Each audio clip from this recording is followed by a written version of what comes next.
It's baffled scholars for 2 millennia.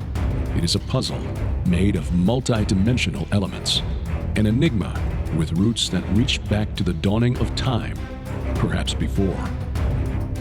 Daniel explained part of it. Ezekiel and Isaiah had glimpses into it. John saw it all for the time of the end.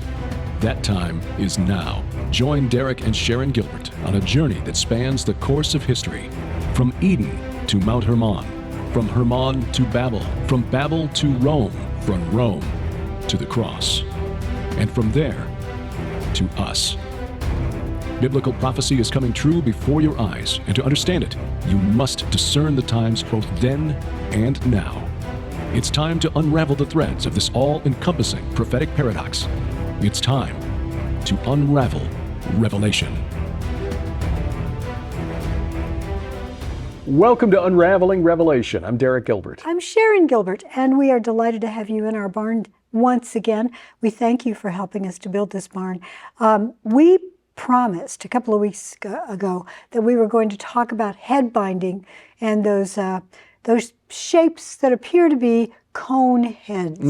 So what do you think? Well, first of all, I wanted to ask you to take a moment to download our free mobile app because it guarantees we never get canceled. It also brings all of our content right into your smartphone or tablet. We will be with you everywhere you go. But better yet, you will be with a group there using the messaging section to lift one another up, pray for one another, ask questions directly of us, which we try to answer during our weekly Bible study, our podcast, the Gilbert House Fellowship, and PID Radio, Peering into Darkness, which we've been doing since 2005 now. Oh, a long, long time. 19 years. So, but download the app and join the Fellowship of the King. Amen. That's our little messaging area. gilberthouse.org/app or unravelingrevelation.tv/app. This was a subject, head binding, head shaping. It goes along with the Amorites, in a way. Well, it actually predates the Amorites. I know, but okay. It's connected, the people group that... Okay.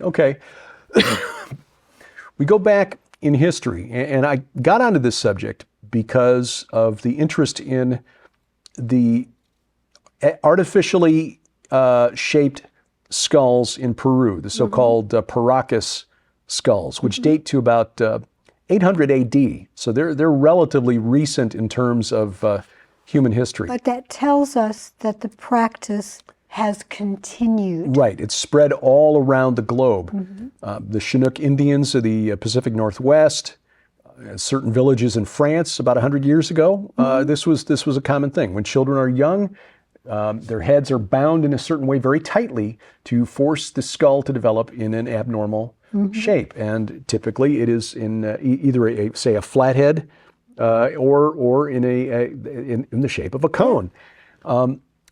What I didn't expect to find, and this is when I researched my first book, The Great Inception, which was published back in 2017. Boy, was that that's a long time ago.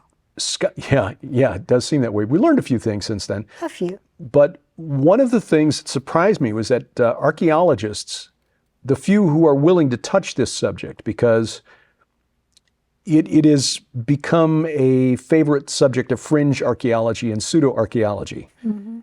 We cannot say that those with a deformed skull, artificially deformed skull, are deformed because of a genetic component. It may be because of the mechanical, practice of binding. Which I find even more interesting. Right. Yes, it's possible that, in fact, I know because it's biblical, that there was interaction sexually between fallen angels and human women. Right. But we don't know that that's why the skull shape is found so throughout the world. But why were they doing this? They were emulating something. Right, and why were they doing it long before the invention of writing, before the invention of pottery, before the invention of the wheel? What was it that made somebody in, say, 12,000 years ago wake up one day and said, hey, let's bind Junior's head and see what happens. Let's wrap it real tight with a cord or what have you. The few scholars who have looked into this have determined that the ancient Near East, which is a term that encompasses the lands of the Bible, if you were to look at a map today, this would be Syria, Western Iran, Iraq, Jordan, Lebanon, Israel, southern Turkey, northern Egypt. It appears that from a period, and we'll use the dates used by archaeologists, just so that we've got a, at least, okay, here's a calendar we're using. The widely accepted dates. Widely accepted dates, right. We understand it's not consistent with the biblical dates if you add up the ages of the patriarchs. So having said that, according to the dates used by archaeologists, between about 10,000 BC and about 3,500 BC, cranial deformation was widespread in the cultures that preceded the Uruk period of history and preceded the invention of writing, which is about 3,100 BC in Sumer. Between about 10,000 BC and about 4,000 BC, the cultures called the Ubaid, the Halaf, and others, the Natufian cultures, which again predate pottery, predate the Chalcolithic or the Copper Age. So we're talking Stone Age, no pottery, no wheel, no writing. These people no writing that we understand as writing. There are petroglyphs. Petroglyphs, right. No writing as we know of them. Yeah, you wouldn't call it like a logographic or an alphabetic script. That this was widespread, if not universal, in that part of the world. That the ancient Near East was ground zero on Earth for the practice of head shaping. Yeah. And the reason I got interested in this is because of the discovery of what they call Ophidian figurines. Now, Ophidian is just a fancy word that means snake-like. You probably have seen pictures of these if you're interested in weird things of the past at all. They're little figurines about this big that appear to depict bipedal creatures with coffee bean-shaped eyes that look reptilian. And some of those statues have a mother and son motif. I was just going to say that, yes, doing mammalian things, because reptiles do not suckle their young. So what was it about those? And all of those figurines are found near the southern Iraq city of Ur and Eridu. There are about 110 that have been discovered. They've all been in that region. Modern map, where would those be found? Southeastern Iraq. Okay. Back 4,000 years ago and earlier, Eridu was just about on the coast of, it was at one time on the coast of the Persian Gulf, but because of silt coming down the rivers from the Tigris and Euphrates, it's now about 75 miles inland.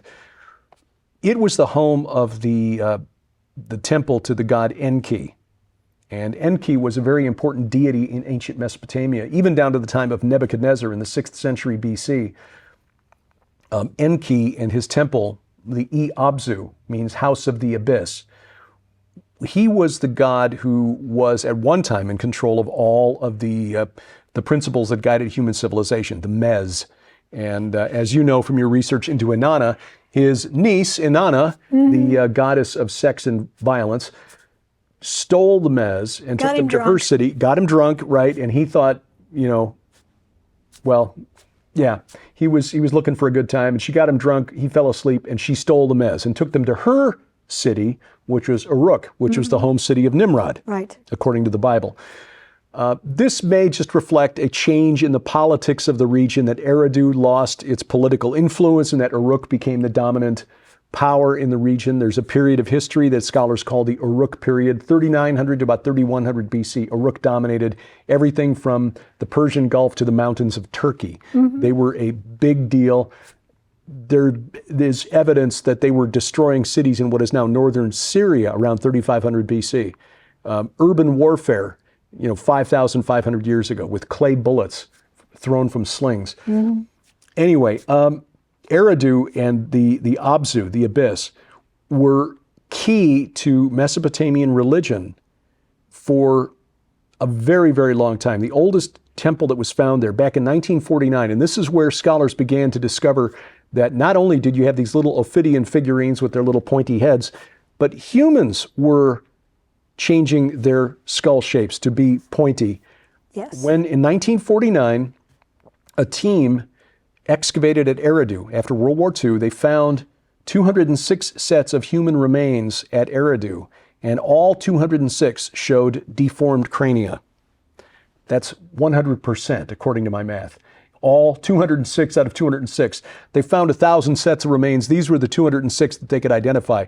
Interestingly, the archaeologist Carlton Kuhn wouldn't speculate on what happened. He thought it was because of earth pressure after burial.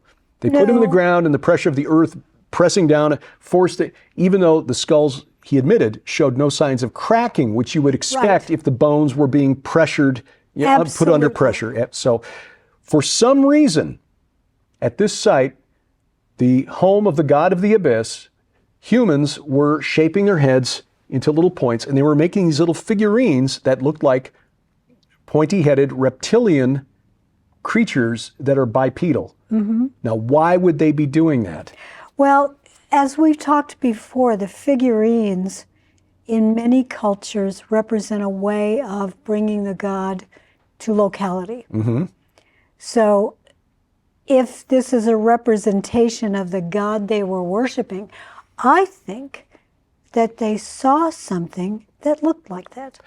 I agree. Something really powerful. Yeah. Now, we can only speculate on this because we don't know, because again, this is a pre-literate culture as far as we know. The New Agers have been more than happy to say, these little figurines, those are the Anunnaki. We don't know that, and they don't know that either. But or they'll say these are aliens. Or they'll say they're aliens, right. And in fact, in my book, The Great Inception, in that chapter, I've got images showing what these little figurines look like, and also some of the human skulls that have been excavated from a Ubaid culture site in Turkey. That book's 40% off through the end of May. Yes. So you can get a look at that. But of course, I'll also put these images up on the screen so you can see them. But it just begs the question, why would they do that? Just the same question we ask about megalithic sites. Why would they expend the time and the energy and the effort to do this and then continue doing it? Because again, as they found, the few scholars who've dared to touch this, because it's sort of a third rail in academia, oh yeah, you're ancient aliens, aren't you?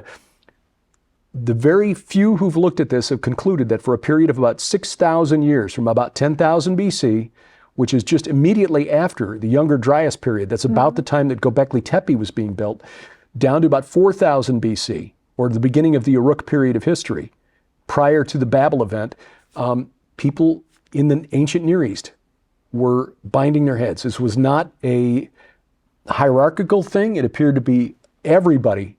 So it wasn't just the elites that were doing it. It wasn't just, everybody was doing it. There are some who think that that was continuing even into the classic Egyptian age, that Akhenaten almost looked like he'd had a bound head when he was growing up.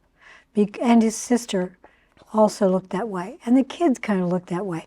They had, it wasn't a cone head, but it was elongated. Right. And in the statuary depicting them, that is true. But when you examine their mummies, no, that's true. But why were they depicted that way? That's the question, isn't it? That is the question. Were they trying to emulate something that they saw? Don't know, but we'll continue our discussion as to how that relates to what we'll see in the end times and what we can find in the Bible when Unraveling Revelation continues. Summer reading season is just around the corner. We want to help you get ready. You can buy fiction, you can buy nonfiction through the Gilbert House store, whichever you want. All of our books are 40% off. 40%. That includes all 8 novels of the Red Wing saga. Book 9 is coming, probably early summer. My 2 novels, and then, of course, all of our nonfiction stuff, including our most recent books, Giants, Gods, and Dragons, The Second Coming of Saturn, and Veneration, a deep dive into the cult of the Nephilim. April and May, you get 62 days. Yeah, no, absolutely. 61. April only has 30. Regardless, through the end of May, 40% off on all of our books at the Gilbert House store, available only online. Go to gilberthouse.org/store. You'll find all the prices slashed on our books, 40% off, gilberthouse.org/store. And thank you for your prayers and support. Welcome back to Unraveling Revelation. I'm Derek Gilbert. I'm Sharon Gilbert, and we would love to remind you that next spring, we're going back to Israel. Yes, we're calling this our Iron and Myth Tour, so named because two of our guests are part of the monthly roundtable discussion on my podcast, A View from the Bunker, that we call Iron and Myth. Doug Van Dorn, who joined us in 2023, and Dr. Judd Burton, who is a scholar whose doctoral dissertation is on one of the sites that we'll see on the tour, this Caesarea Philippi, or Banyas, or the Grotto of Pan. Yeah, But we're also taking Timothy Alberino. that's right. Oh my goodness. Circumstances beyond everyone's control. Tim's tour, which was supposed to take place in March this year, got pushed back twice, and so we've invited him to come and join us next spring, and he will. So Timothy Alberino, along with Dr. Judd Burton and Doug Van Dorn, Nobody's going to want to talk to us, but Yes. we don't care. We want you to come and talk to them. See Israel, go to places that nobody else takes you. And it will be like a rolling conference throughout the Holy Land, as we will have teaching sessions in the evening, question and answer sessions, and it will be a wonderful time. In fact, we can tell you that there are lifetime friendships, lifelong friendships that have been formed on these tours.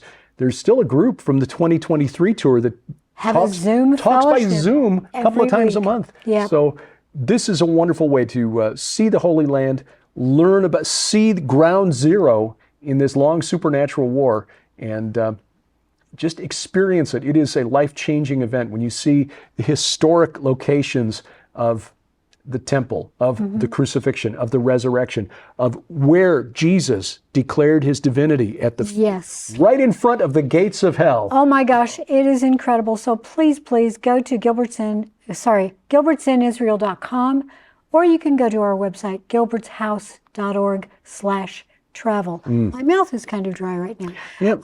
We want to get back to head binding, and I find it particularly interesting. I mentioned before the break that there are images in these little figurines of a cone-headed reptilian mother with nursing a baby. Yeah. Now, this may, in my studies, may represent the idea of Inanna and Dumuzi.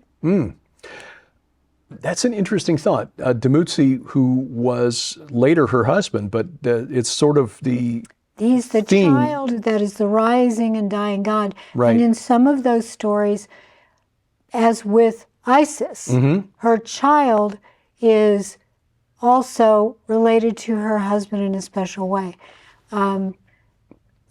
Isis manages to resurrect her husband and beget a son. And there are stories about Dumuzi being Inanna's husband, but he is also worshipped as the son that comes back to life, who sacrifices himself by going to the underworld. Whether son or husband, Dumuzi, sometimes spelled Dumuzid, was a very important god. There is a story about Inanna going to the underworld, and the only way she can get out, because she's slain by her sister and hung on a hook, the only way she can get out is by performing a magic ritual with the help of her uncle, right. Enki. Right. And when she gets out, she is told, you have to find a substitute. This is very much like Persephone. When she travels the world, everybody is mourning her loss because they believe she is dead. The only person who isn't mourning is her husband, Dumuzi, who is dressed up in her royal robes and sitting on her throne. She doesn't like it.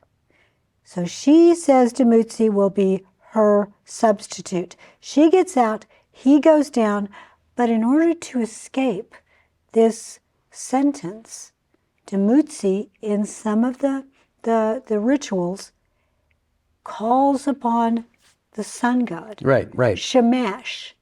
Please change me into something else so they can't find me. And the description of how he's changed sounds like a dragon. Yes. Or what in Mesopotamia would be referred to as a snake dragon, Ushumgalo, Yes. which one of those Ushumgalo was named Bashmu, which is Bashan, the name of the kingdom of Og of Bashan. Yes. And you and I even think that it's possible that the god worshipped in Petra, Dushara, but which just means Lord of the Shara Mountains, Yeah, Lord of Seir, could right? be Dumuzi. That is possible. In fact, an Italian archaeologist named Andrea Poccaro did research on a dolmen field along the Zarqa River, which was near where Jacob wrestled the angel, where he called Machanaim, 2 camps, and found that the dolmens there were not oriented as they expected. They weren't oriented towards the rising sun and the summer solstice. They weren't oriented toward the winter solstice, the equinoxes, but were oriented at about 152 degrees on a compass, which is like south-southeast. And they determined that that was the day in the winter, the first day, where the constellation Orion, which was Tammuz or Dumuzi in the ancient world, appeared to be standing up. As if he'd come out of the underworld. Right. He is awake. Right. And Poccaro pointed out that at Gilgal Rephaim, that was the orientation of the gate on the southeast side of the outer wall. When you're looking from the central core through that gate, it was oriented in that same direction. How about that? Now, Dr. Michael Freakman pointed out that those 2 gates at Gilgal Rephaim, the northeast and southeast gates, both frame extinct volcanoes on the horizon. So that probably is the orientation. A similar thing is found at the site on the Jordan River, where the gate in the north wall orients toward the highest hill in the region. Still, though, you've got the multiple dolmens, dozens of them at that site in Jordan, all oriented towards the rising of Dumuzi in the winter, on the winter solstice. Inanna, and whether she was her mother or wife, she was jailer. Inanna wanted to be everything. She still wants to be everything. And the depictions of her, she's often standing on a lion, holding, rods of power. But she has the multiple horns, indicating that she is a deity. And in order to wrap those horns around the helmet or head, it sort of looks like a cone shape. It does. And as we pointed out a number of times here in this program, that we believe that Inanna, that spirit called Inanna or Ishtar or Astarte or Aphrodite or Venus or other She's got a Anat, lot of Artemis, names. right, Queen of Heaven. She is the rider, the woman who rides the beast in Revelation, the woman in scarlet, which is the relevance to end times prophecy. But I also want to point out, getting back to the serpentine appearance of the little figurines found near ancient Eridu. And I want to also mention that Eridu and that Abzu, the abyss, it was where it was believed the Apkallu, which were the Mesopotamian conception, their conception of the watchers of the Hebrews. In other words, these characters who came to earth and taught humanity things that we weren't supposed to know, they came from, in Mesopotamian religion, from the Abzu, from the abyss. Right. And brought those forth. And interestingly, just as Peter and Jude write, they're currently in chains in gloomy darkness. 2 Peter 2, verse 4, God did not spare the angels when they sinned, but cast them into Tartarus. In a Mesopotamian text called the Epic of Era, oh, yes, which is another name for Nergal, Resheph, Apollo, the chief god Marduk says he told the Apkallu to go to the Abzu and never return, after sending a devastating flood. Oh. So again, it's the fake news version of what happened in the Bible, where the flood of Noah swept over the earth, the giants, the Nephilim, the children of the Watchers, destroyed in the flood, for which God sends them to Tartarus. The Mesopotamians believed it was their chief god Marduk who sent a flood and then sent the Apkallu to the Abzu and said, don't ever come back. Now, what I find interesting about that, and all of the stories that say they were thrown into the underworld, they were thrown into the abyss, into Tartarus, is that I tend to think of that as down. Because the heaven above, this earth, Middle Earth, if you want to call it that, and then the earth below. the underworld, and then below that Tartarus. I think it's evident to me in some of the ancient beliefs that it isn't necessarily that they thought of this as the underworld, even though it was sometimes called that. It was also called the other world, as if they could reach out and pull them through, or those in the other world could reach in here and pull us through. That was one of the Celtic beliefs, that at certain times of the year that the other world entities could lure you through a portal and you would disappear from this world. And a portal in Akkadian or Hebrew would be the Bab El, the Babel, the God Gate, or gate of the gods. Yeah. But coming back to the Ophidian figurines and the head shaping, which is what we started the program with. Circling back, yes. We see in the book of the book of Numbers, Numbers 21, verse 6, the Lord sent fiery serpents among the people, and they bit the people so that the people of Israel died.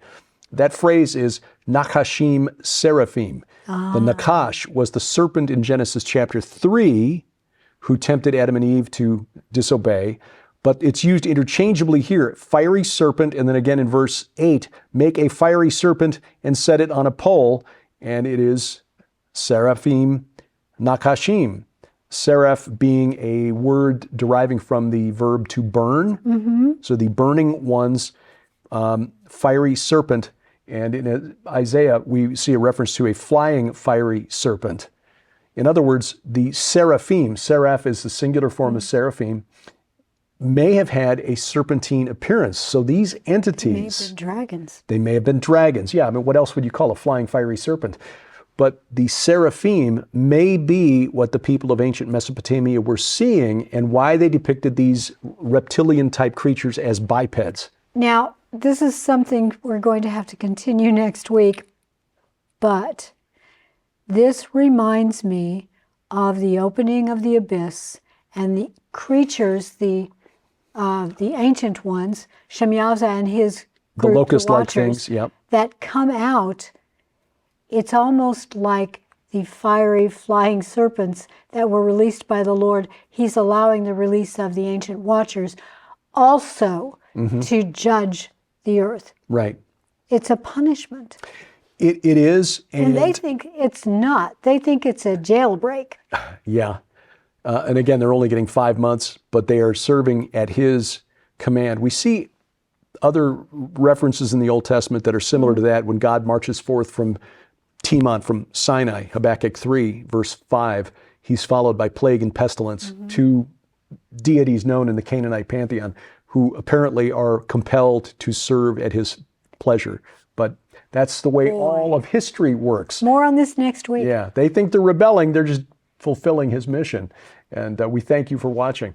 This is Unraveling Revelation. Unraveling Revelation is a viewer-supported outreach of Gilbert House Ministries. Follow us online at unravelingrevelation.tv and gilberthouse.org. We'd love to hear from you. Contact us through our websites or drop us a line at P.O. Box 78, Crane, Missouri 65633.